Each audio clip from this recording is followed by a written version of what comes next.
প্রথম দায়িত্ব হলো উম্মতের প্রতি নামাজ।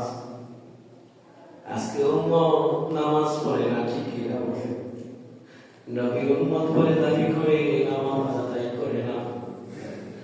আল্লাহ রাব্বুল আলামিনের বান্দা বলে দাবি করে মসজিদ তাদের কাছে ভালো লাগে না, ইসলামের কথা তাদের কাছে ভালো লাগে না, কিন্তু মুসলমান পরিচয় দিতে ভালো লাগে, ঠিক কিনা?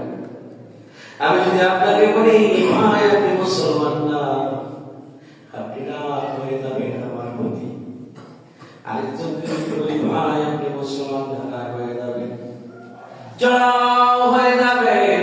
কিন্তু আপনি নিজে নিজে হিসাব করেন, একবার চিন্তা করেন প্রমাণ লাগে আপনি যে মুসলমানের পরিচয় দিলেন, কয়টা রাকাত নামাজ আজকে আপনি পড়ছেন?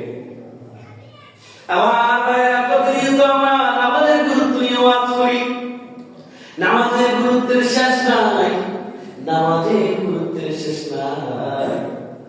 আজকে একটা ব্যতিক্রম দু চার মিনিট আমি আলোচনা করব, সেটা হলো নামাজ যদি না পড়েন কি গুনাহ হবে, কি শাস্তি হবে, কি কঠিন পরিচয় হবে আপনার। আমার ভাইরা অনেকে আমরা নামাজ পড়ি, কিন্তু রে ভাই নামাজ পড়ি খারাপ কাজও করি।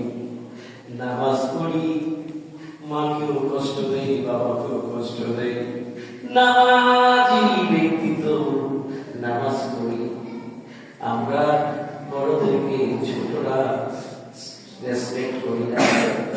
আমি নামাজ পড়ি, আমার ভিতরে কি হয় না, নম্রতা নাই, ভদ্রতা নাই।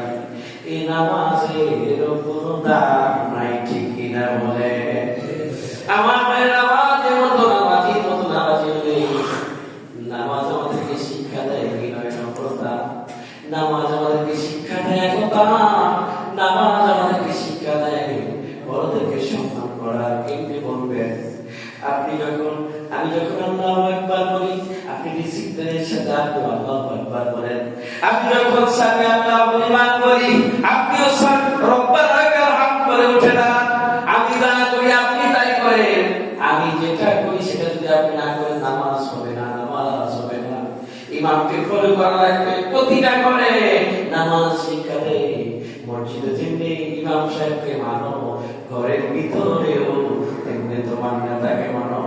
ঘরের ভিতরে তোমার নেতা হলো তোমার পিতা, তোমার মাতা মায়ের কথা শোনো, বাবার কথা শোনো। মসজিদে যেমন এক কাতারে কাতারে দাঁড়ায় যাও, ধনী গরিবের মাঝে কোনো ভেদাভেদ নাই। নামাজে যাইও দাঁড়ায় যাইবা, সেখানে ধনী গরিবের কোনো ভেদাভেদ নাই। আল্লাহু আকবার।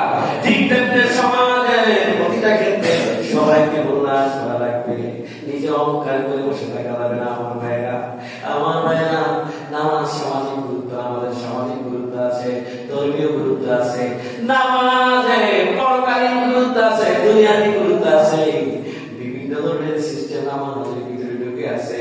আজকে নামাজ পড়ি না, নামাজের গুরুত্ব বুঝি না, এজন্যই আমাদের তোরা কপাল ঠিক না। আমার ভাইরা সেদিকে আলোচনা নয়, আমি বলতে চাই নামাজি ব্যক্তি বেনামাজি ব্যক্তি কি শাস্তি হবে, এই ওয়াজগুলো আমরা প্রতিনিয়ত শুনি।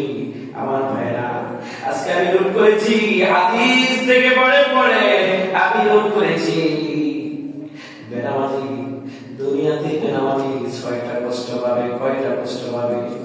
একটু আওয়াজ করে বলুন, কয়টা কষ্ট হবে? আমার ভাইরা 1 নাম্বার কষ্ট হলো বেনামাজি